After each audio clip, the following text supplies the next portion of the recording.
Hey guys, Gabe from Brewer.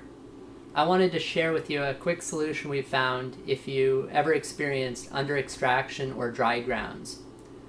We found that this can be a problem when you're using dark roasted coffee. So when the coffee bean has a lot of surface oil, those oils tend to resist saturation from water. So by just pouring about 1 ounce of hot water on top of the coffee bed, the coffee bed absorbs the water much more evenly.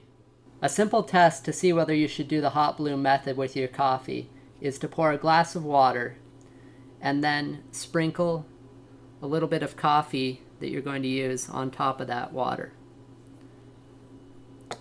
If the coffee has a lot of surface oil, it'll tend to just float on top. Here I'm going to pour some lighter roasted coffee that doesn't have the surface oil, and you'll notice that it gets absorbed much quicker.